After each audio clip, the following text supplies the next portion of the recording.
इस चैप्टर में हम फैक्टराइजेशन पढ़ेंगे। तो अगर आपने एल्जेब्रिक एक्सप्रेशन और एल्जेब्रिक आइडेंटिटी नहीं पढ़ रखी है तो उसके लिए आप मतलब कि मैं नीचे वीडियो में डिस्क्रिप्शन दे दूंगा लिंक, आप वो जाके देख सकते हैं, क्योंकि वो नहीं पढ़ने में इसमें क्वेश्चंस सॉल्व करने में जल्दी काफ़ी दिक्कत आएगी। लेकिन हालांकि थोड़ा भी अगर आइडिया है और आप आइडेंटिटीज जानते हैं तो समझ सकेंगे। तो any algebraic expression can be written in the form of product of its factor. For example, 3ab अगर लिखा है तो मैंने कहा कि ये 3 इंटू ए इंटू बी, हम मल्टीप्लीकेशन साइन अगर हटा भी देते हैं तो उसका मतलब वही हुआ जहां पे वेरिएबल है। दो कांस्टेंट के बीच में अगर कांस्टेंट होता है 34 को आप 3 इंटू 4 नहीं लिख सकते हैं, लेकिन ए बी सी को आप A into B into C लिख सकते हैं। ओके, तो यहाँ पे एक constant multiplied by variable A variable B. So similarly 3xyz means 3 into x into Y. So ये फैक्टर्स हैं, इसके बाद फर्दर इनको रिड्यूस नहीं किया जा सकता है फैक्टर्स में। So similarly 3xy plus 4x अगर होता तो इसमें दोनों में x कॉमन है, लेकिन अगर मैं 3 बाहर करूं तो 4 का फैक्टर तो है नहीं 3, तो इसको हम ऐसे भी लिख सकते हैं कि 3y प्लस 4 इंटू एक्स, और ये इक्वलेंट का साइन है, नॉट इक्वल मीन्स इक्वलेंट, कि ये है चाहे वो हो। तो आप ये देखिए x कॉमन ले लिया अगर मैंने तो अंदर क्या बचेगा, 3y इसमें बचेगा और अंदर 4 बचेगा, तो x इंटू 3y/4। तो इस केस में हम जब फैक्टराइज करेंगे तो लिखेंगे x इंटू, मल्टीप्लीकेशन की साइन लगाने की जरूरत नहीं होती है, 3y प्लस 4। ओके, सो इसके बाद के अंदर इसको हम फिर से कोई फैक्टर निकाल सकते हैं क्योंकि कुछ भी कॉमन नहीं दिख रहा है। लेकिन अगर यहां पे ऐसे होता 3xy प्लस 4x की जगह यहां पे मान लो 6 रहा होता, 3xy प्लस 6x रहा होता, तो इस केस में आप क्या करते, 3xy प्लस 6x में क्या करते, 3 दोनों में कॉमन है, आप क्या करते xy प्लस 2x लिख देते। लेकिन अगर ये 3 बाहर लेते और इसमें फिर x कॉमन है, अगर देखिए तो x कॉमन होता तो y प्लस 2 लिख देते। ओके, तो इसका मतलब ये क्या हुआ, 3 into x into y plus 2, तो ये 3 फैक्टर्स हो गए। लेकिन यहाँ पे कॉमन नहीं था तो सिर्फ 2 फैक्टर हुआ। तो मतलब हम तब तक उसको रिड्यूस करते रहते हैं, फैक्टर्स निकालते रहते हैं जहां पे कोई कॉमन टर्म होता है। तो the process of expressing an algebraic expression as a product of its factors is called factorisation. कि एक एक्सप्रेशन लिखा होगा और जो एक्सप्रेशन लिखा होगा उस एक्सप्रेशन को हम ब्रेक करेंगे उसके फैक्टर्स में, बस उसी को फैक्टराइजेशन बोलते हैं। ओके, तो हम एक बार देखते हैं कि कितने तरीके से होता है। तो अगर कोई मोनोमियल लिखा हुआ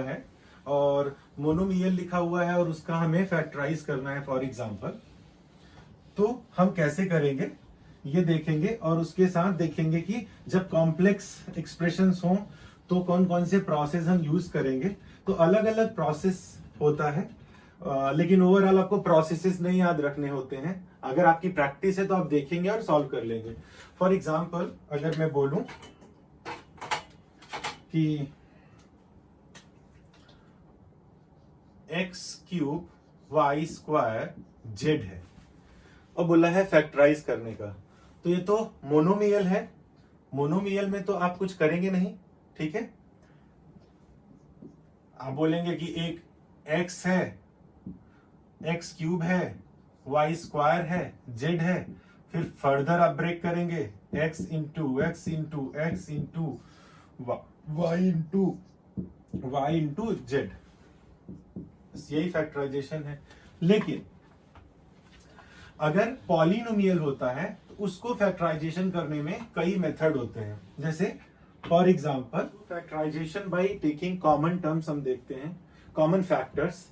तो अगर क्वेश्चन है 4x² माइनस 12xy। ओके, तो अगर आप ये देखिए कि 4 का मल्टीपल 12 है और x भी दोनों में है, तो हम क्या करेंगे, हम पहले अगर लिखना भी चाहें तो 4x अगर हम कॉमन ले लें इसमें, तो अंदर क्या आएगा, यहाँ पे x आएगा, और अगर इसको 4x से डिवाइड करेंगे मतलब बेसिकली ये 3 आएगा और यहां से x हट जाएगा। ओके, तो बेसिकली इसको अगर आप देखें तो मैंने कुछ किया नहीं, 4x स्क्वायर डिवाइडेड बाई, अगर आप 4x करिए माइनस 12xy बाई 4x करिए, ओके, तो क्या आता है,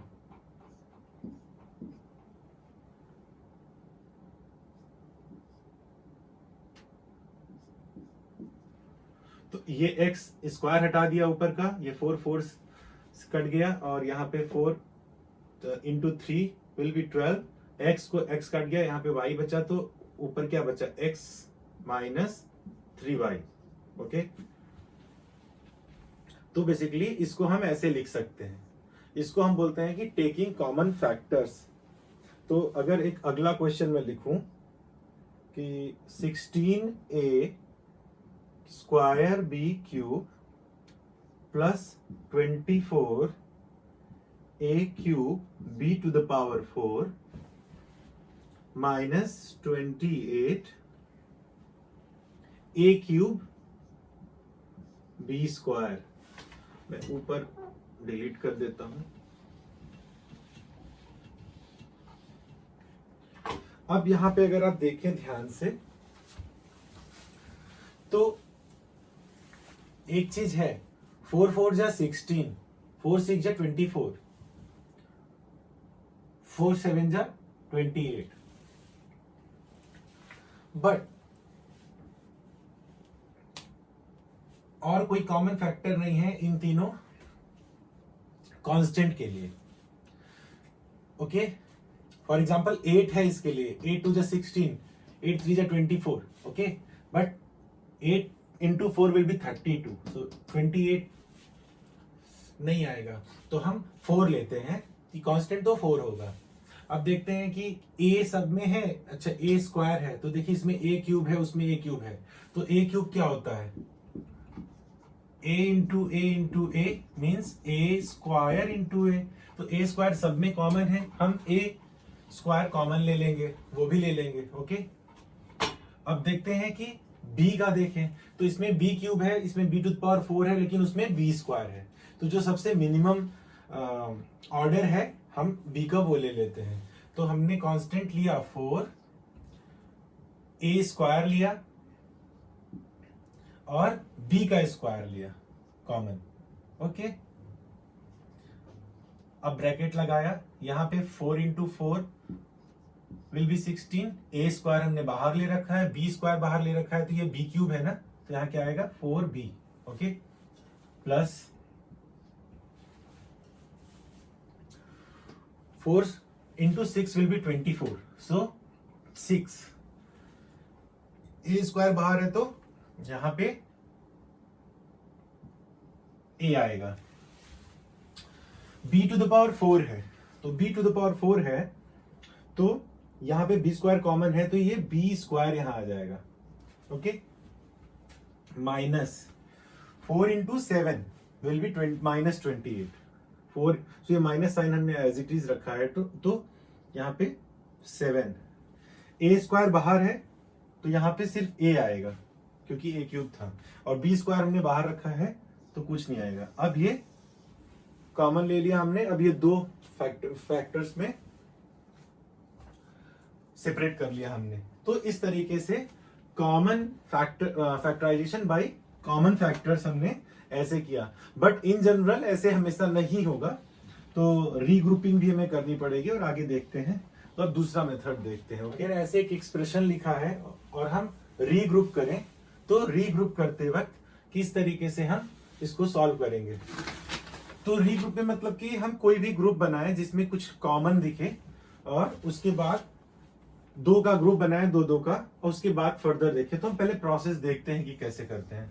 फॉर एग्जाम्पल हम ये देखें कि इसमें 3x है, ओके, और इसमें xz है, तो हम क्या करें, इसको साथ लिख लें, 3x plus x z plus y z plus 3y। Okay, हमने इसको साथ लिख लिया और इसको साथ लिख लिया क्योंकि इसमें ये कॉमन था। अब देखिए इसमें कॉमन है x, तो हमने क्या लिखा, x 3 प्लस यहाँ पे x कॉमन है, यहाँ बचा z। ओके, अब प्लस साइन लगा दीजिए यहाँ पे, इन दोनों की जगह हमने इस फॉर्म में लिख दिया। अब इसको अगर देखें तो y z plus 3y, y common है, y बाहर ले लीजिए, अंदर लिखिए z प्लस 3 प्लस z या z plus 3 mean same thing. So basically 3 plus z दोनों में सेम है, यहाँ पे x मल्टीप्लाई हुआ है, यहाँ पे ये। तो आप एक बात बताइए, ये एक प्रकार की वही बात आ गई ना कि इसको हम अगर कैपिटल A मान लें फॉर एग्जाम्पल, तो देखिए क्या लिखा है, XA plus Y capital A। Okay, तो हम ऐसे नहीं कर सकते हैं इस केस में कि हम A कॉमन ले लिए अगर, तो X प्लस Y लिखते ना। ओके, X प्लस Y और A क्या था, Z प्लस 3 था।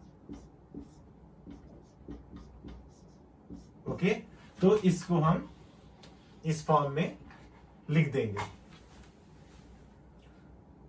x plus y into 3 plus z, that's all. अब इसमें अगर हम कुछ दूसरा फॉर्म, आप सोचिए कि आपने वही क्यों लिया, अगर दूसरा कुछ करते तो क्या होता। तो आप जरा सा देखिए, हमने यहां 3x और xz लिया। ओके, लेकिन अगर ये xz इसके साथ हम ले लेते, ठीक, क्योंकि दोनों में z था, तो 3x प्लस 3y 3 के साथ कॉमन ले लेते।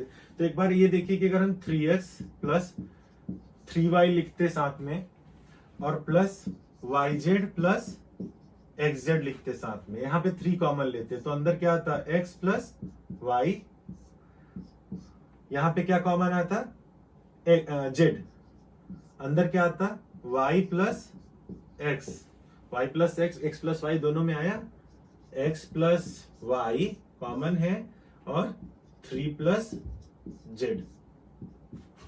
दोनों ही मेथड से आप किसी की ग्रुपिंग करेंगे जिसमें कोई चीज कॉमन टर्म है, तो आपको आंसर अल्टीमेटली वही मिलेगा। बस प्रोसेस आपका बदला, बट इंडिविजुअली इसका फैक्टर जो है वो यही है, तो कुछ और फैक्टर नहीं आएगा। वो गलती आपसे होगी नहीं अगर आप प्रॉपरली सॉल्व करेंगे ठीक से, मतलब कोई गलती करेंगे नहीं तो। ओके, तो इसमें अगर एक क्वेश्चन हम देखें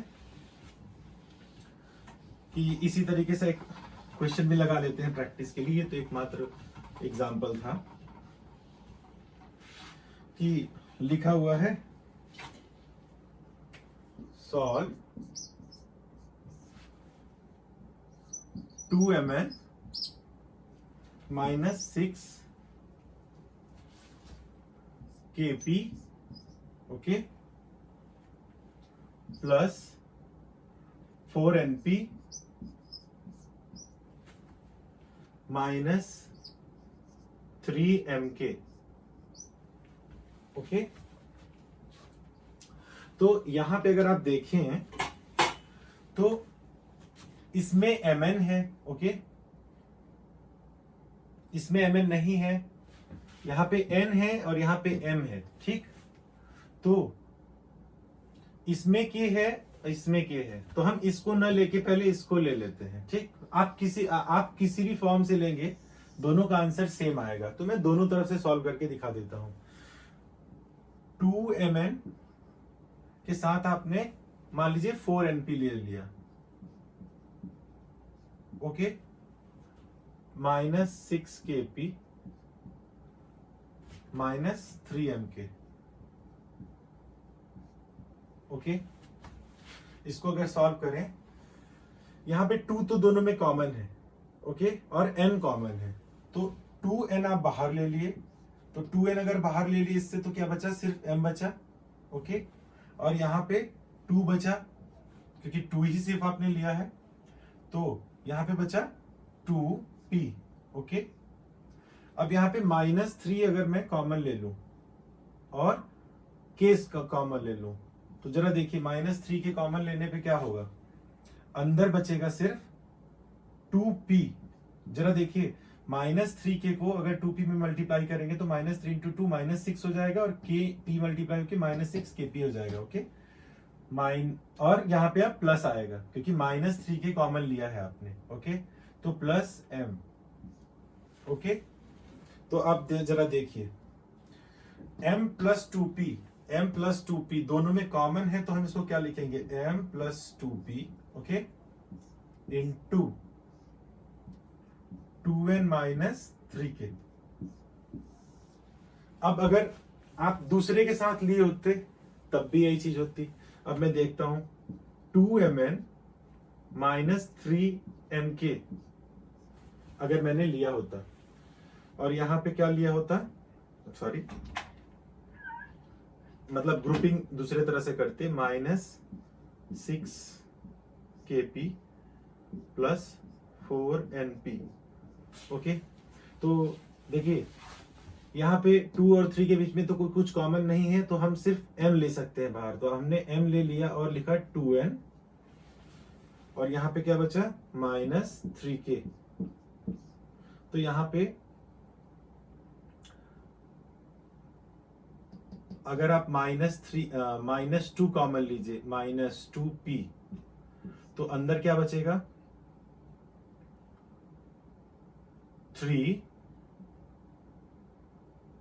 3k। Okay, because -2p into 3k will be -6kp। तो p दोनों में है तो मैंने p कॉमन लिया, तो ये -2p कॉमन लिया तो यहाँ पे प्लस है ना, तो यहाँ माइनस आएगा क्योंकि -2p इंटू माइनस प्लस होगा, तो यहाँ पे आएगा 3k माइनस 2n। लेकिन एक चीज यहाँ पे देखने वाली बात है कि अगर ये माइनस साइन हम न लें, फॉर एग्जाम्पल ये प्लस लें सिर्फ, ओके, तो ये -3k हो जाएगा और ये +2n हो जाएगा। तो बेसिकली क्या है,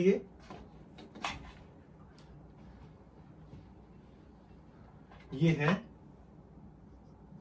2p, तो ये होगा -3k प्लस 2n। ओके, तो 2n माइनस 3k हुआ ना, तो 2n minus 3k bracket into m plus 2p। Same चीज आई। तो आप इससे फर्क नहीं पड़ता, अगर आप प्रॉपरली सॉल्व कर रहे हैं तो यहाँ पे साइन वगैरह का ध्यान देना होता है, आपका आंसर सेम आएगा। आप चाहे जो चीज साथ में ले सकते हैं जब आप रीग्रुपिंग करते हैं तो।